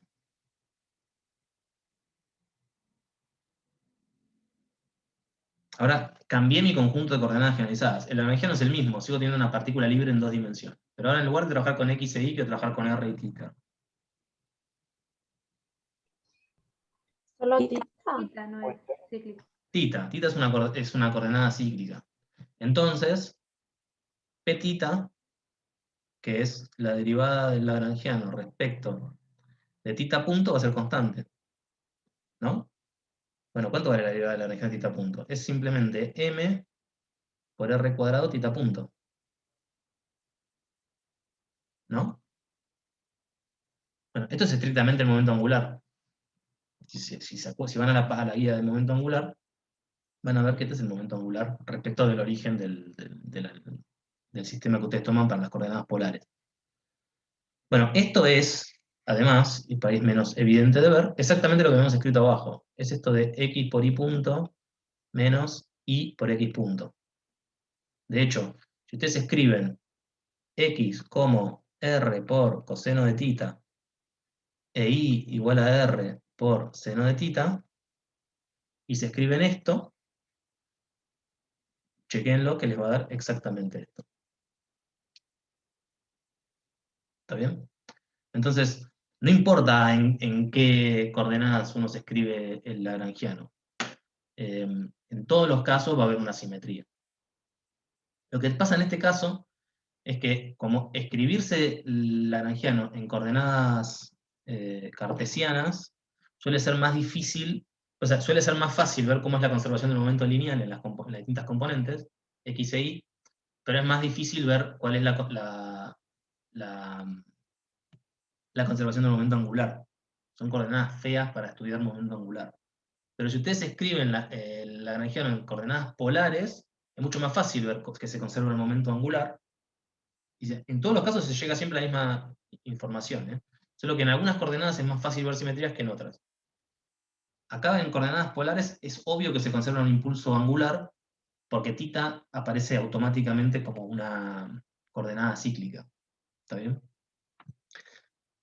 Sin embargo, si ustedes escriben el lagrangiano en polares, identificar de acá que se conserva el impulso lineal en X y en Y es más complicado, porque lo que tendrían que ver es cómo se traduce esta información y esta en el contexto de coordenadas polares. ¿Está bien? Pero digamos, lo importante es esto, que yo siempre puedo pasar de XY a R θ, entonces yo puedo siempre traducir un conjunto de simetrías, que en este caso estas son para las cartesianas, en simetrías equivalentes para R y θ. Y bueno, estas van a ser simetrías que pueden testear acá, y si ustedes ahora usan esta ley de transformación para escribirse cómo se ven estas transformaciones en términos de R y θ, van a ver que esas transformaciones que obtienen son las simetrías de esto. ¿Está bien? Entonces, lo que quiero que se lleven de lección de este ejemplo particular es que a veces, para darse cuenta de si hay algunas simetrías, conviene usar ciertas variables. Y a veces incluso lo que conviene hacer es agarrar escribirse la lagrangiana en distinto conjunto de variables, porque para distinto conjunto de variables tengo distintas simetrías que obviamente se conservan. ¿Está bien? O sea, de acá, si yo me escribo el lagrangiano así, yo digo, el momento lineal en X y el momento lineal en Y se conservan. Y el hamiltoniano también. Si yo me lo escribo así, digo, el momento conjugado a θ se conserva. Y eso es información extra, porque esa es la conservación del momento angular. ¿Está bien? Y entonces, si uno quisiera ver conservación del momento angular acá, es más complicado, porque tienen que recurrir a este tipo de transformaciones. Pero si ustedes quisieran ver de acá conservación del momento lineal, en las coordenadas, en las direcciones cartesianas, eso sería bastante más complicado también. O sea, la transformación en R y θ que te lleva a conservación del momento lineal en X e Y en este lagrangiano es complicado. Pero bueno, la pueden leer. Es simplemente cambiar estas transformaciones a las coordenadas polares.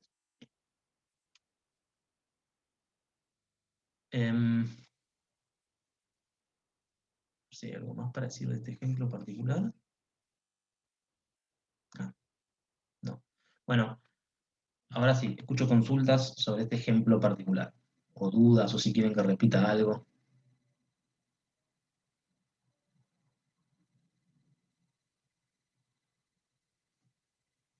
Bueno. Veamos otro ejemplo ahora, que es también en 2 dimensiones, pero ahora no está libre la partícula, está sometida a un potencial. ¿Está bien? Bueno, ahora lo que quiero ver es qué tipo de simetrías tiene este problema. ¿Qué simetría se les ocurre que va a tener? Bueno, por lo pronto, invariancia frente a traslaciones temporales, ¿tiene? Sí. Bien. Frente a traslaciones espaciales, si yo agarro X y lo mando a X más una constante, ¿me queda invariante?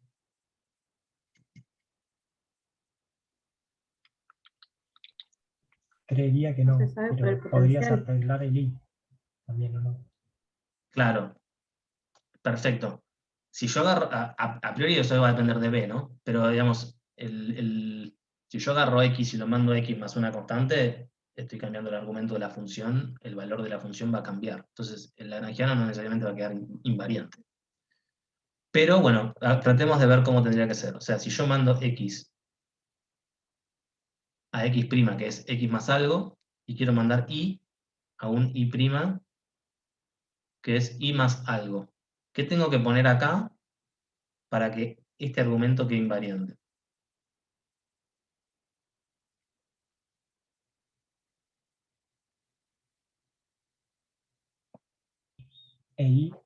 Epsilon I, y en el de abajo A sobre B por epsilon por X.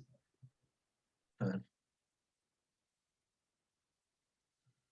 Decís así, epsilon por I, y acá, Y hay un menos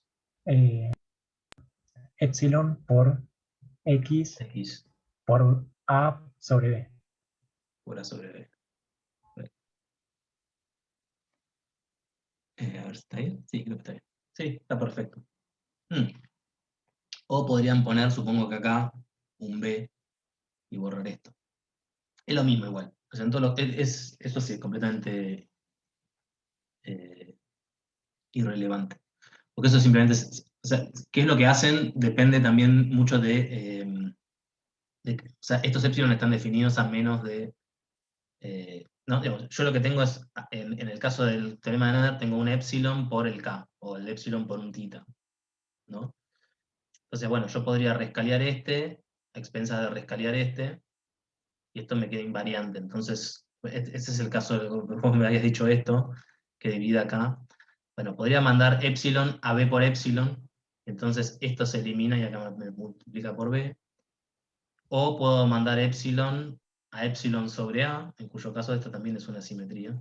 Si yo mando, también podría ser una cosa así, ¿no? Que acá me quede b sobre a. O sea, todas estas cosas son opciones perfectamente válidas, pero digamos, son la misma simetría. Es básicamente, es algo que sale de acá y lo absorbe este o viceversa. Bueno, efectivamente. Perdón, no Sí. me quedó claro por qué pusimos a X y a Y. En el pedacito que le sumamos, que era epsilon por algo, ¿por qué poníamos a la X? Ah, perdón, Y no, tenés razón. Sí, no. Acá tiene que ser como dice acá. En este caso sería un epsilon por b, y en y' lo esto. Ay, perdón. Sí, no. Acá no tenía que haber ninguna x ni ninguna y. Perdón, esto es igual. Esto es a y' igual a y menos epsilon por a. Sí, perdón, ¿quién habló recién?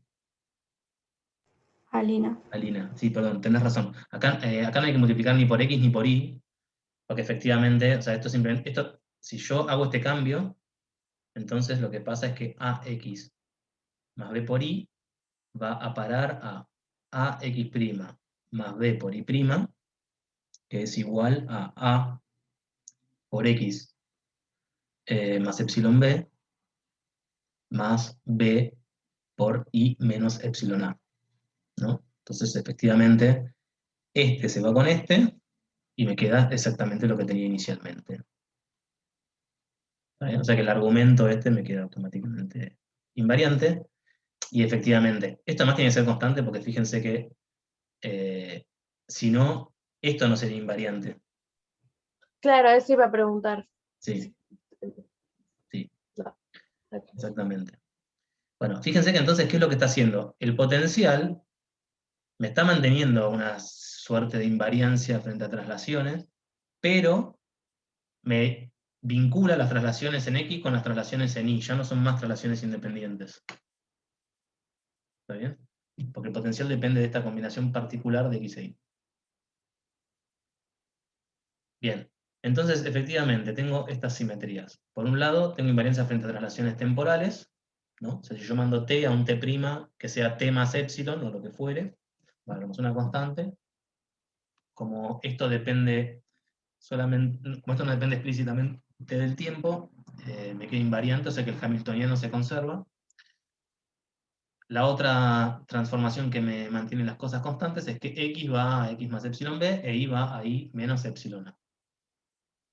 En este caso, fíjense que esto que está acá es lo que veníamos llamando k sub x, ¿no? Bueno, acá tengo, no sé, supónganse que esta es no sé qué simetría será, pero bueno, k sub x, y acá, y esto que está acá, menos a, es k sub i. ¿Está bien? Entonces lo que se conserva es p sub x por k sub x más p sub i por k sub i, ¿sí? P sub x es básicamente m por x punto, y p sub i es m por i punto. ¿Está bien? ¿Esto por qué? Porque, borré todo. Porque el p sub x es la derivada de la Lagrangiano respecto de x punto, y esto no depende de x punto. Así que esto es simplemente m por x punto, y p sub i es la derivada de la Lagrangiano respecto de y punto, así que me queda m por y punto. ¿Está bien? Esto es p sub x y p sub i. De acá lo que había dicho, pero lo vuelvo a escribir, es que k sub x vale b, k sub i vale menos a, entonces me queda que p sub x, k sub x, más p sub i, k sub i tiene que ser constante, ¿no? Entonces esto es m por x punto, esto es m por y punto, k sub x es b, k sub i es menos a. ¿Está bien? O sea que x punto por b menos y punto por a es constante. Esta m la puedo sacar porque total esto es constante. Así que de acá saco, bueno, toda esta información, pero básicamente esto, ¿no? Que x punto por b menos y punto por a es constante. No es cierto que las velocidades, que las componentes de las velocidades son constantes, porque tengo un potencial, o sea, tengo fuerzas, así que las velocidades no necesariamente son constantes, no pueden ser constantes. Pero hay una relación entre entre una componente de la velocidad y otra componente de la velocidad que me lo mantiene constante. ¿Está bien? Bueno, veamos qué quiere decir esto, porque se ve súper complicado, pero en realidad es una pavada lo que estamos discutiendo. Hagamos un caso puntual. Supongamos que a es menos 1 y b es menos 1. Y que la función esta es la función identidad. ¿Está bien? Entonces en este caso b vale menos x menos y. ¿Ok? ¿Y se acuerdan? La fuerza era menos el gradiente del potencial. ¿Ok? Entonces, si el potencial es menos x menos y, la fuerza es una cosa constante que apunta en la dirección x versor más y versor. ¿Está bien? Un comentario. Acá yo estoy siendo pésimo con el tema de unidades. El potencial tiene que estar, esto tiene que estar multiplicado por alguna cantidad que tenga las unidades apropiadas. Entonces, olvidémonos de esta sutileza por el momento. La fuerza, lo importante, pongámoslo, la fuerza es alfa en esta dirección. Alfa es lo que tenga que ser para que estas unidades estén bien. Bueno, entonces la fuerza es una cosa constante en la dirección x versor más y versor. Es algo que es una fuerza que en cualquier punto tiene, es una constante que está a 45 grados. Bueno, lo que se conserva es básicamente el momento en la dirección ortogonal, ¿no? La dirección transversal. Esto es la relación entre las velocidades que se conserva. Y esto lo pueden chequear y pueden jugar. O sea, si restauran acá el A y B, lo que va a pasar es que le va a quedar que una fuerza va a estar en una dirección cualquiera, y van a ver que lo que se conserva es la velocidad o el momento en la dirección perpendicular. ¿Está bien? O sea que esto simplemente, en este caso, ¿no? Está haciendo conservación de momento lineal en la componente, en la componente ortogonal a donde está apuntando la fuerza.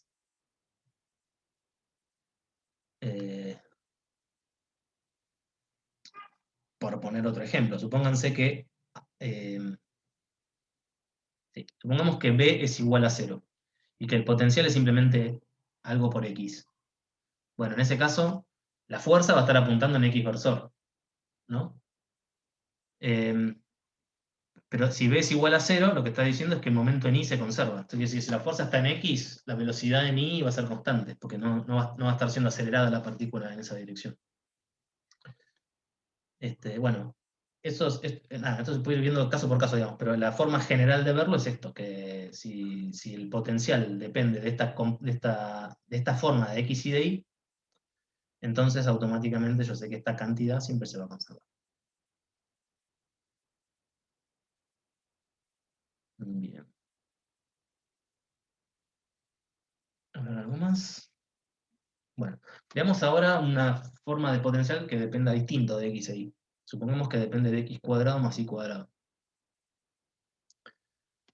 ¿Qué quiere decir esto? Que hay un punto privilegiado. Punto privilegiado. Sí, bueno, hay un punto respecto al cual, digamos, el potencial depende de la distancia, ¿no? Bueno, acá va a pasar lo mismo que pasaba en el caso anterior, de hecho va a ser bastante más notorio. Acá hay coordenadas en las que va a resultar mucho más fácil estudiar este potencial que en otras. Y ya podemos anticipar cuál es. Si yo me paro en polares, el potencial va a depender de R, ¿no? En cambio, si yo me paro en cartesianas, acá el potencial me está dependiendo de X al cuadrado más Y al cuadrado. Así que bueno, veamos qué es lo que pasa. Veamos cuáles son las simetrías de este lagrangiano. Por un lado tengo invariancia temporal, porque esto no depende del tiempo más allá de las derivadas, así que yo sé que el hamiltoniano se conserva. ¿Está bien? ¿Cómo me construyo el hamiltoniano? Bueno, primero me construyo los momentos, derivo el lagrangiano respecto de x punto y me termina quedando m por x punto, derivo el lagrangiano respecto de y punto y me termina quedando m por y punto. Después hago, bueno, después escribo lo que vale el hamiltoniano, que es básicamente p sub x por x punto más p sub y por y punto menos el lagrangiano, y van a ver que les queda exactamente lo mismo que tenían, que les daría la energía, o sea, es la energía cinética más la energía potencial, ¿está bien? O sea, este término que acá aparece con un menos, se convierte en un más, porque acá tengo un menos. ¿Ok? Pero bueno, esto ya lo sabíamos de entrada, o sea, a ver.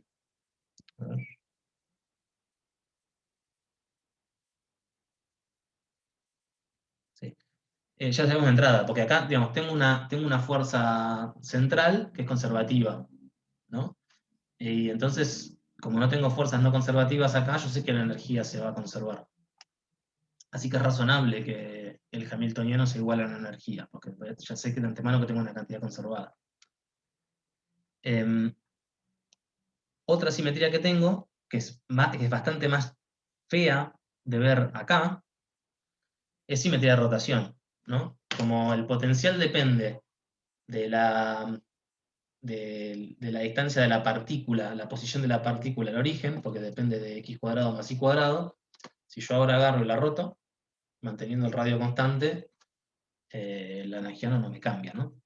O sea que yo sé que de manera finita, si yo mando x e y a x e y para menos una rotación, la energía no debería ser invariante. Ahora, estas son rotaciones finitas, ¿no? O sea, yo estoy agarrando un x y lo estoy mandando a un x que no está suficientemente cerca de x.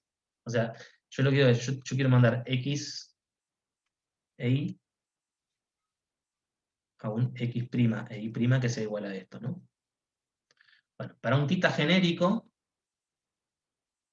X' no va a estar suficientemente cerca de X, así que lo que tengo que hacer es un desarrollo de Taylor y quedarme a primer orden en θ. Y cuando hacen eso van a encontrar estas transformaciones infinitesimales. Que X va a parar a X más epsilon por Y, y que Y va a parar a Y menos epsilon por X. Esta es exactamente la misma transformación que antes habíamos llamado epsilon 4. ¿Sí? Es simplemente es una rotación infinitesimal.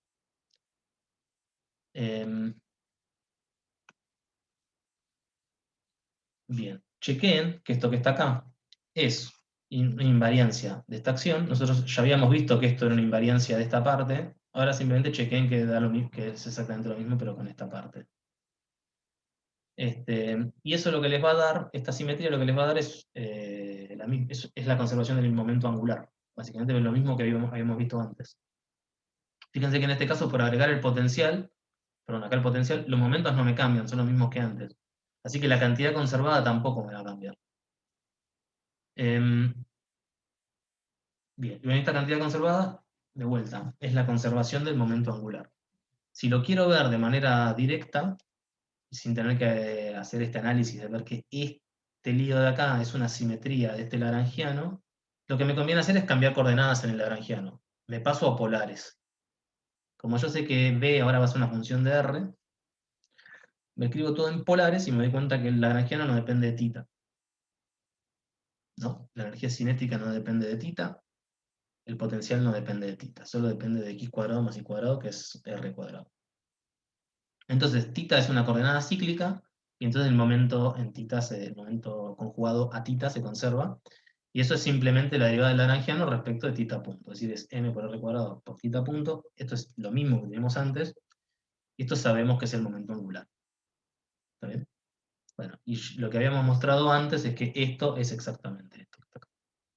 Si uno hace el cambio de variables, puede pasar de escribir el momento angular en coordenadas cartesianas con coordenadas polares. Bueno, preguntas, dudas, comentarios. También un comentario del tipo no estoy entendiendo nada me serviría muchísimo también. O es obvio lo que estás contando, también me serviría muchísimo. Cualquier comentario me serviría muchísimo.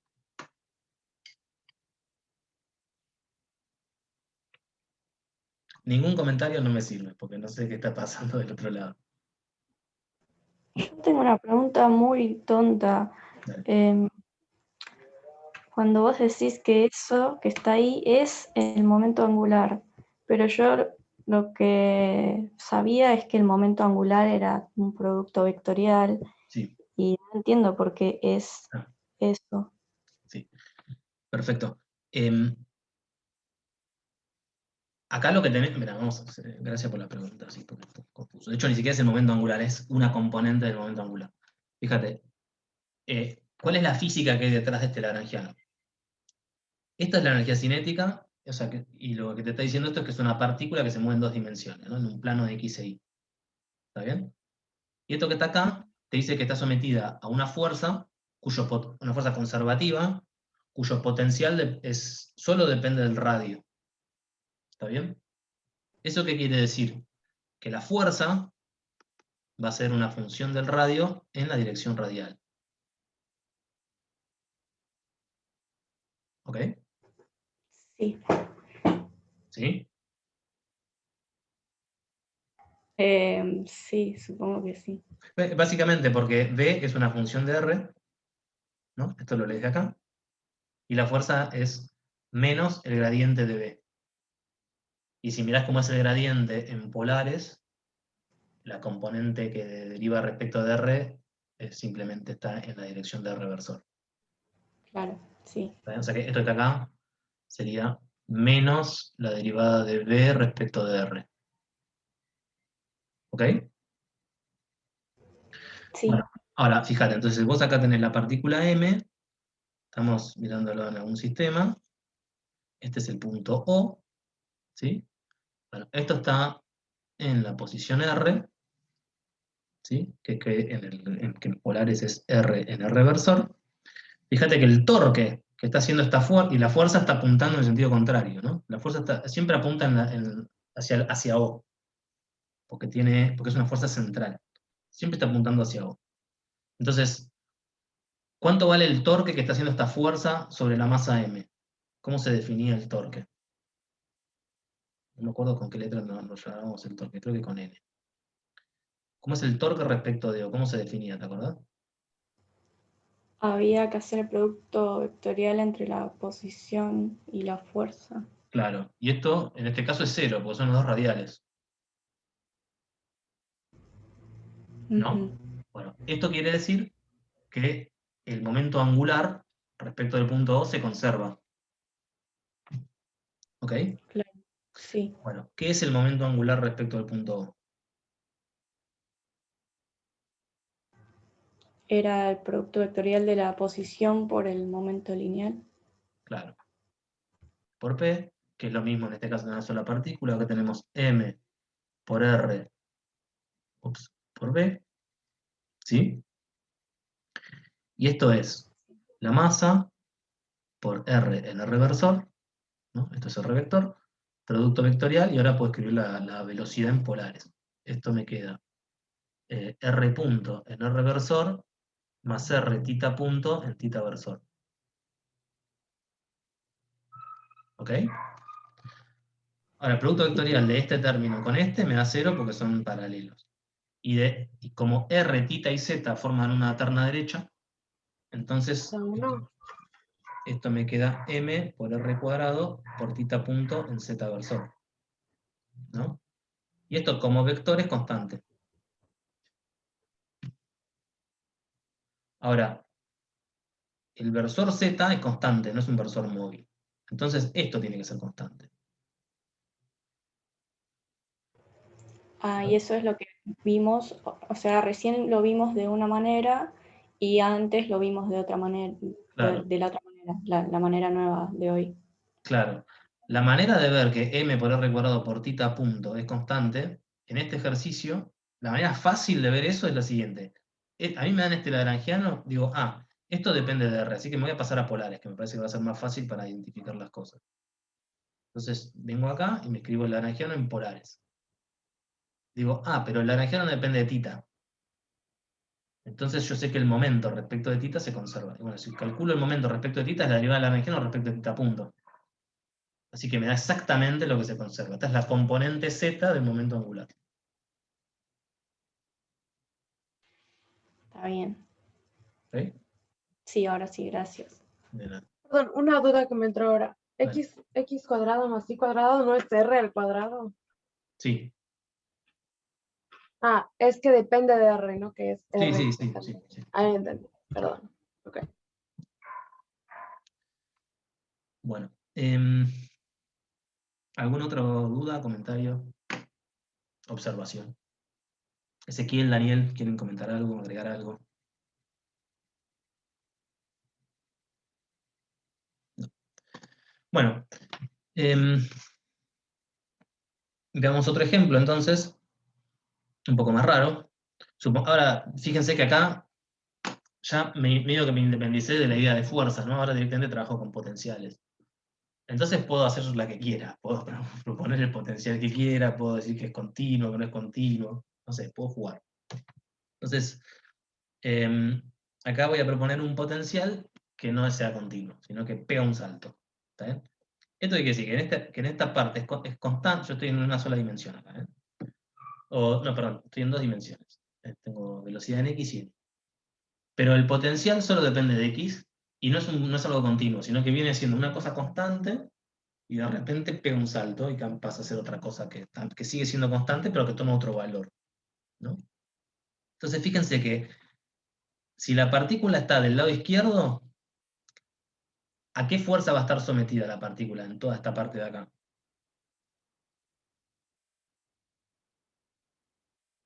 Donde el potencial es constante.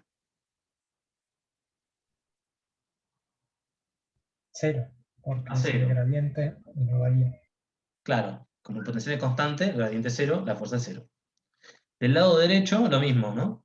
Si yo le tomo el gradiente, también, o sea, como es constante, la fuerza va a seguir siendo 0.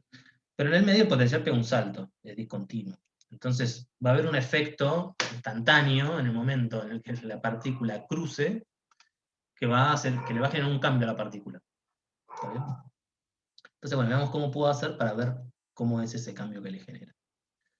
Entonces, bueno, estoy proponiendo este potencial, ¿no? Este tita es lo que se llama la función escalón, vale 1 para x, depende de una cantidad de x0.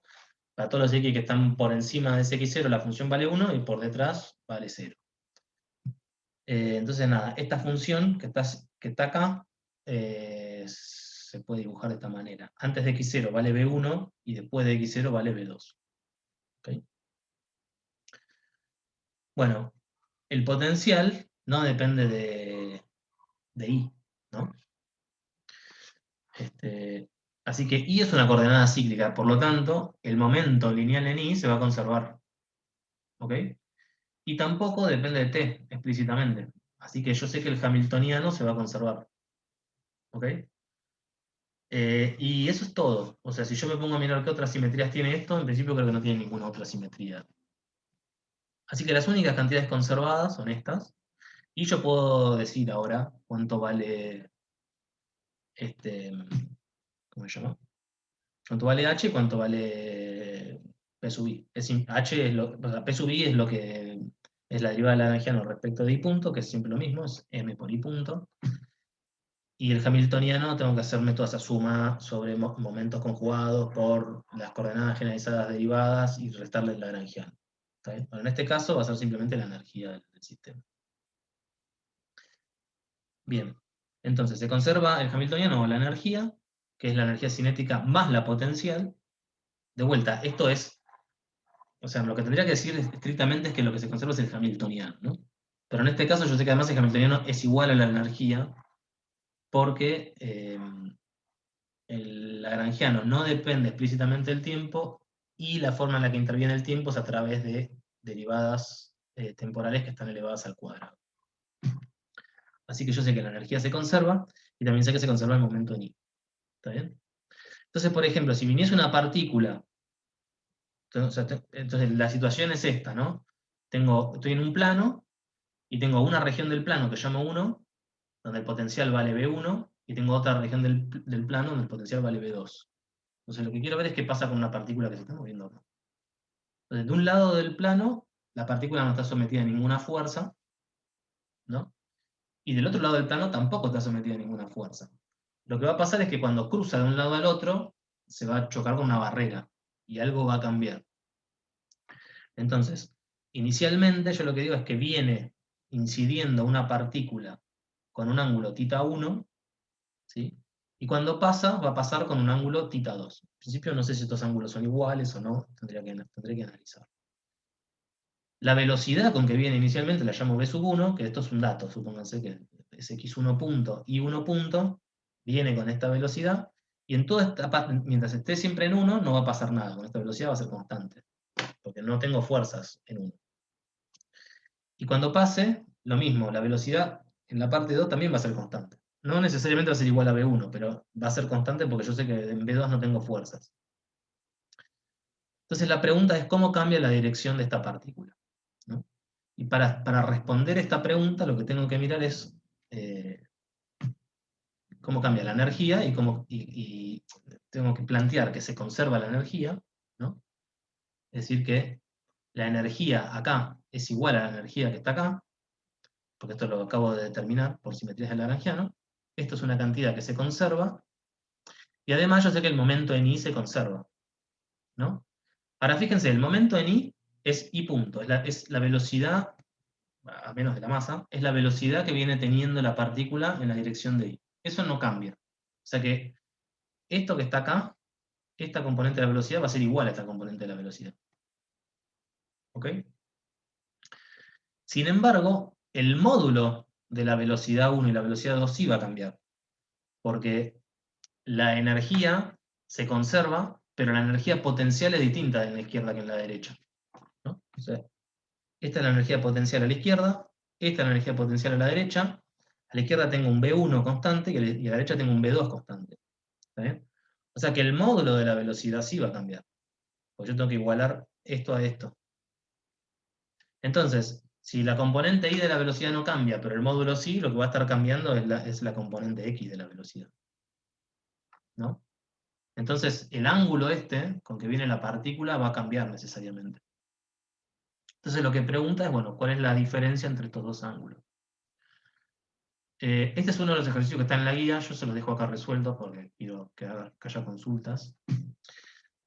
La idea de esto es que Newton en su momento había pensado que la luz estaba compuesta por partículas y que básicamente cuando venía un rayo de luz y pasaba de un medio a otro, se podía pensar como que venía una partícula e incidía sobre un determinado, bueno, cambiaba de medio y eso estaba parametrizado por un cambio de potencial.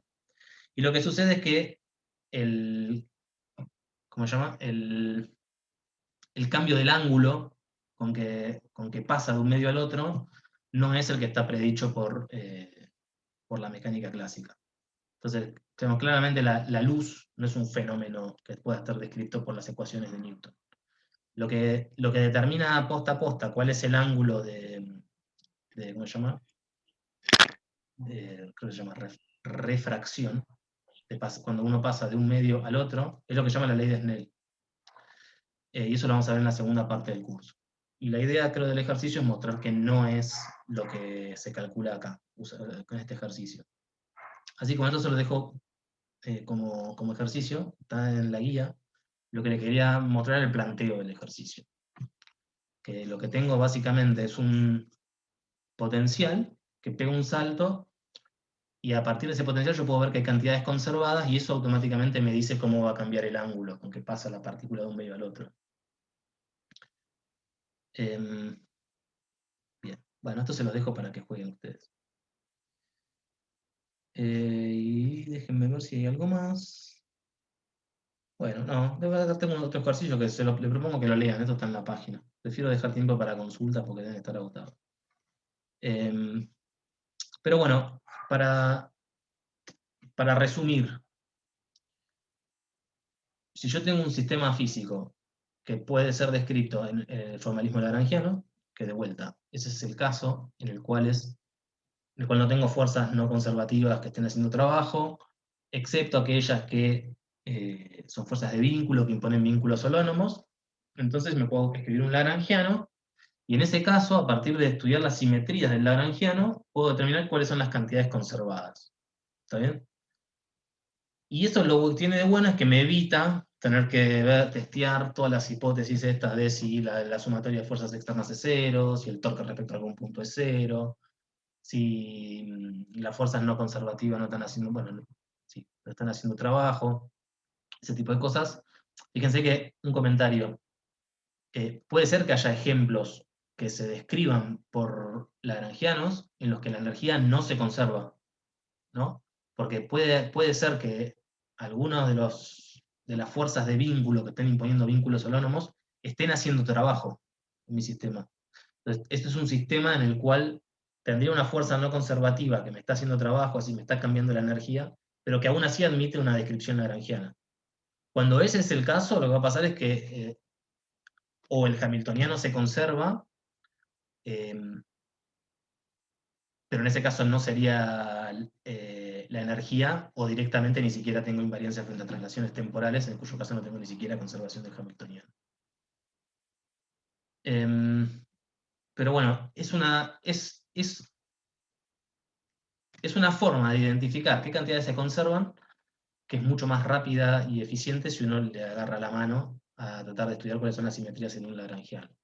Por eso la idea de la guía 3, que ya está colgada en la página, es estudiar casos, escribir lagrangianos y ver las simetrías, y a partir de ahí identificar qué cantidades se conservan. Y después lo que vamos a ver la clase que viene es cómo uso esta información para aplicarla a sistemas físicos y, bueno, básicamente como hacíamos antes, ¿no? O sea, cómo uso la información de que se conservan distintas cantidades, o cómo integro las ecuaciones de conservación para obtener información física sobre una trayectoria o la evolución temporal de una coordenada generalizada. No sé, depende de lo que uno quiera hacer, digamos. Pero bueno, voy a dejar de grabar porque acá terminó la clase.